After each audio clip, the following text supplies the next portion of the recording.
హైదరాబాద్ లో కన్సల్టేషన్ మరియు 3,500 రూపాయల colour Doppler test Avis hospitals లో ఉచితంగా పొందండి. నమస్తే రిమగారు. నమస్తే జయ. మంచి నీతి కథ ఏదైనా చెప్తారా? మామూలుగా ఏదైనా పనులు ఒక పని అవ్వాలంటే ముందు మనకేం కావాలి? ఆ పని మీద శ్రద్ధ, అసలు ఏం చేయబోతున్నాం మనకు ఒక క్లారిటీ ఉండాలి కదా. తర్వాత స్వయంగా చేసుకోవాలి, మనకి మనం చేయగలగాలి కదా. అలాంటి ఒక కథ. ఓకే. ఇది పిల్లలకి పెద్దవాళ్ళకి కూడా చాలా ఉపయోగపడుతుంది. ఎలా చెప్పాలంటే ఇది ఒక కార్పొరేట్ స్టోరీ లాంటిది. ఒక పొలంలో ఉన్నట్ట ఒక ఊరికి దగ్గరలో ఒక పొలం ఉంది. ఆ పొలంలో ఒక జంట సారస పక్షులు గుడ్లు పెట్టాయట. వరి పొలం కంకులు అవి రేగుతుంటే ముందంతా ఏం చెయ్యరు కదా, ఒకసారి కలుపులు అవి తీసేసాక కొంత నీరు పెట్టి తర్వాత వదిలేస్తారు. ఏవో కొన్ని జంపల్లాగా ఇట్లా వరి కొంత మణుగుతుంది కదా, ఆ మణిగిన చోట ఎక్కడో గుడ్లు పెట్టినాయి. గుడ్లు పెట్టినాయి, సరే మెల్లి గుడ్లు ఒక 4 రోజులు 20 రోజులు పొదిగాక గుడ్లు పిల్లలు అయ్యాయి.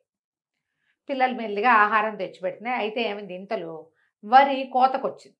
ఓకే. కోతకు వచ్చేసరికి ఈ సారస్ పక్షులు బెంగ పెట్టుకున్నాయేమో, పిల్లలు ఇంకా ఎగరటం రాలేదు, వీళ్ళు కోతలకు వచ్చేసారంటే చాలా కష్టమైపోతుంది, కంకులు దిగిపోయినాయి బాగాను అని చెప్పి మనమేమో రోజు వెళ్ళిపోతాం, పిల్లలేమో ఇక్కడ ఉండిపోతాయని పిల్లలకి ఏం చెప్పాయట, వెళ్తూ ఎవరైనా ఏమైనా మాట్లాడుకుంటే ఇక్కడ శ్రద్ధగా వినండి, సాయంత్రం రాగానే చెప్పండి అని చెప్పి.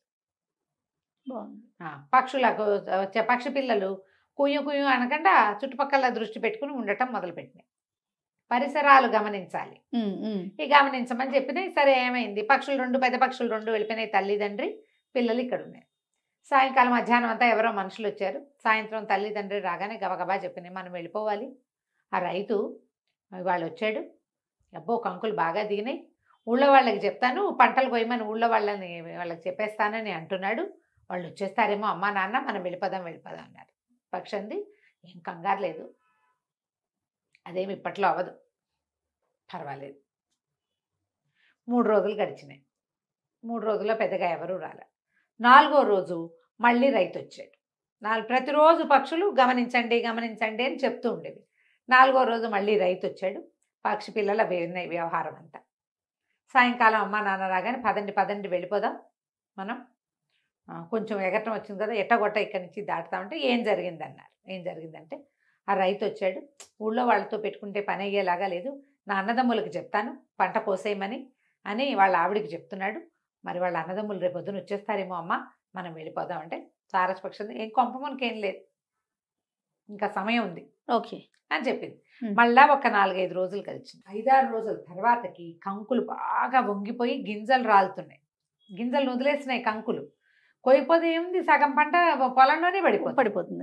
ఇంతలో ఏమైంది, 5-6 రోజుల తర్వాత మళ్ళీ పక్షి పిల్లలు చెప్పినాయి.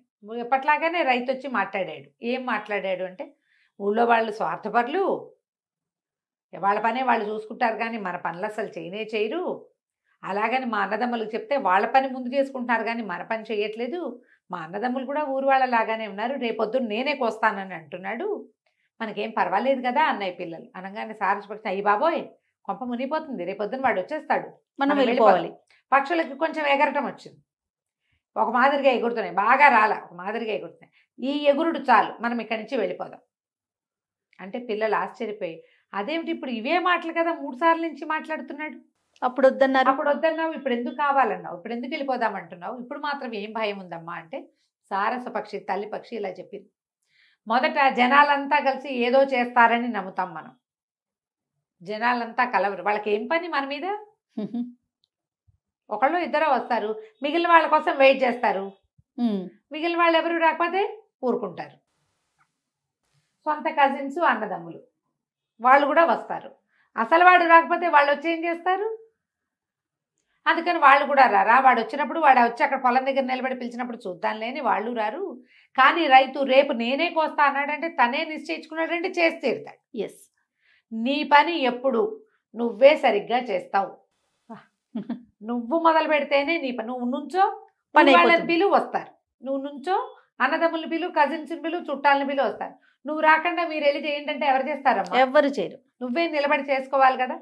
కాబట్టి అతను ఎప్పుడైతే నడుము కట్టి రేపు తెల్లవారేసరికి నేను కోస్తానన్నాడో ఖచ్చితంగా కోస్తాడు, ఎందుకంటే అతని పంట నష్టపోయేది అతనిది కాబట్టి ఇప్పుడు ఇతను నష్టపోతే మిగిలిన వాళ్ళు అయ్యో పాపం అంటారు, అంతే తప్పితే వాళ్ళకి నొప్పి కలగదు. అవును కదా, ఎవడు నష్టపోతాడో వాడు ఉద్యుక్తుడవుతాడు పనికి. దీని భావం ఏమిటి? నీ పని నువ్వు మొదలుపెట్టు, నువ్వు నిలబడి ఇతరులని సహాయం అడుగు. అంతే. నువ్వు సహాయం అడగకపోతే రారు, కనీసం నీ పనైనా కొంతైనా నువ్వు చేసుకుంటావు, నువ్వైనా చేసుకుంటావు కదా. ప్రతి విషయంలోనూ ఇదే. ఫ్రెండ్స్తో కలిసి చదువుకుంటామంటారు పిల్లలు, నువ్వు మొదలు పెడితేనే చదువు. వాళ్ళందరూ వచ్చా కోసం రావడం కోసం చూసామంటే రాకపోతే చదువుపోయింది కదా. అంతేగా. అవునా? ప్రాజెక్టులలో కూడా అంతే. నలుగురు కలిసి ఒక ప్రాజెక్ట్ చేయాలంటే ఎవడు మొదట వస్తాడో వాడి పని మొదలు పెట్టేసేయాలి, క్రెడిట్ వాడికే లభిస్తుంది. వాళ్ళంతా రావడం కోసం చూస్తే పని అవ్వదు, క్రెడిట్ ఎలాగూ లేదు. అవును. గ్రూప్లో పనిచేసేటప్పుడు లేదా ఒకడి పని నలుగురు వాడికి హెల్పర్స్ అంటే హెల్ప్ వచ్చేదాకా ఎప్పుడు చూడకూడదు. మన పని మనం చేసుకోవాలి, మన పని మనం ముందు చేసుకోవాలి. ఇప్పుడు ఇలాంటి విషయాలు మనం ఎంతమందికి ఎన్నిసార్లు చెప్పాల్సి వస్తాం జయ? అవును రమ్మ గారు. అవును. చిన్న పని, ఇల్లు సర్దటానికి మనిషి సహాయం, వాళ్ళు వచ్చేదాకా నువ్వు కూర్చుంటే నీ పని ఎప్పటికీ అవ్వదు. నువ్వు మొదలు పెట్టేస్తే వాళ్ళు అందుకుంటారు. నాకు అనిపిస్తుంది రమ్మ గారు, ఆ పని మనకు వస్తేనే స్టార్ట్ చేయాలి. అది వేరే వాళ్ళతో అయినా సరే మనకు వచ్చు ఆ పని. ఫర్ ఎగ్జాంపుల్ ఏదో ఒక బొటిక్ పెట్టుకుందాం అనుకుంటున్నాం, అది మనకు వచ్చి ఉండాలి. కటింగ్ కానీ లేకపోతే కుట్టడం కానీ సంథింగ్ మనకు వచ్చుంటే మనం ఎంప్లాయీస్ తో చేయించుకోగలం. ఎడిషన్ చేస్తున్నావు దీనికి, అదే ప్రోగ్రామ్ ఏంటమ్మ గారు, కొత్త విషయం ఇందులో. ఇప్పుడు అంతే కదా, ఏదైనా సరే మనకి వచ్చుంటేనే మనం దిగితే మంచిది. వాళ్ళని నమ్ముకున్నాం, వాళ్ళు రారంటే మనం చేయగలగాలి కదా, అట్లా అనిపిస్తుంది నాకు. అది కూడా పాయింట్.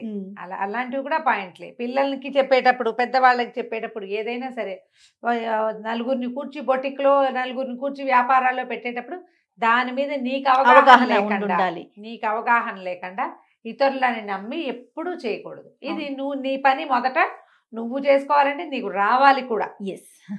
కదా, బాగుంది పాయింట్. నేను చెప్పింది ఒక పాయింట్ అయితే నువ్వు చెప్పింది రెండో పాయింట్. ఈ రెండు నీతి పాఠాలు పిల్లలకి చెప్పాలి, మనకు మనం చెప్పుకోవాలి. ఎప్పుడు స్టూడెంట్స్కి చాలా అవసరం, కొలీగ్స్కి, సబార్డినేట్స్కి ఎప్పుడు చెప్తూ ఉండాలి. మొదట నువ్వు స్టార్ట్ చేసే, ఎవడొస్తే వాడు యాడ్ అవుతాడు, మొదట నువ్వు సరిగ్గా ఉండు, అప్పుడు మిగిలినవన్నీ సరి అవుతాయి. పాయింట్ చాలా బాగుంది, చాలా అద్భుతం, చాలా చాలా బాగుందండి. కథ కంచికి మనం ఇంటికి. నమస్తే. నమస్తే.